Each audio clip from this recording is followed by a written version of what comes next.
God's Gumbo, Friday, May 30th, 2025.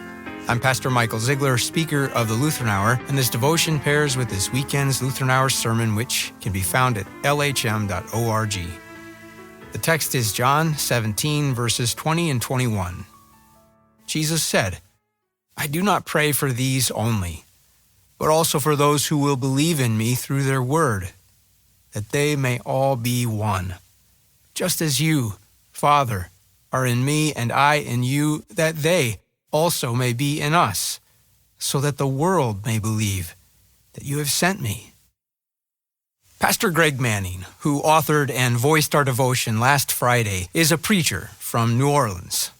Pastor Greg tells me that his church's vision following Jesus is to be a little bit of everything, like a good old Louisiana gumbo. Gumbo, a thick stew served over rice with an eclectic mix of ingredients, including everything from celery, onions, peppers, and chicken to Tabasco sauce and turtle meat. It can serve as a working model for the church because it's less of a melting pot in which ingredients lose their distinctiveness and more of an assembly that comes together as one, with all individuals contributing their unique God-given flavor. If we imagine God's people something like a pot of gumbo, we'd do well to consider the chef, the base, and the guests. The chef, of course, is God.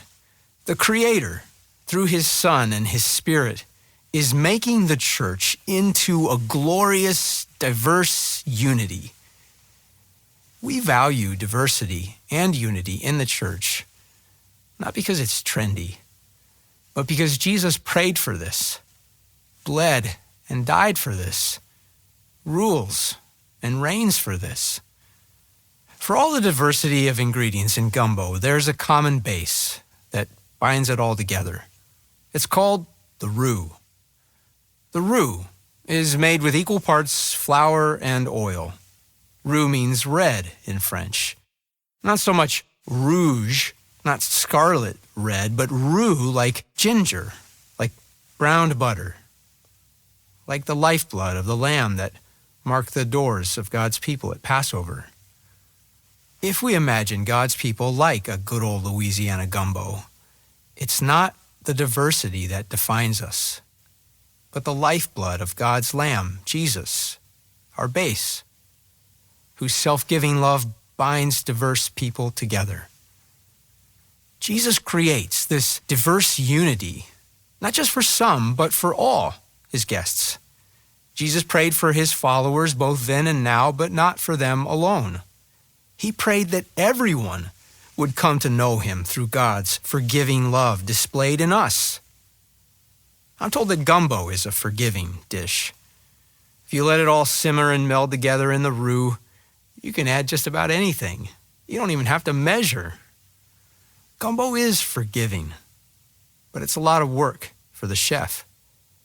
And because it's so much trouble to make, nobody ever makes just a little, which is a blessing because with a good pot of gumbo on your stove, you may end up with the whole neighborhood in your kitchen. And with God's generous portions, we should plan for nothing short of the whole world. Would you pray with me?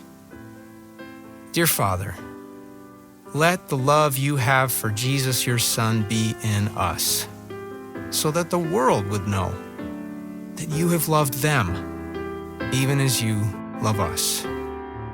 Amen.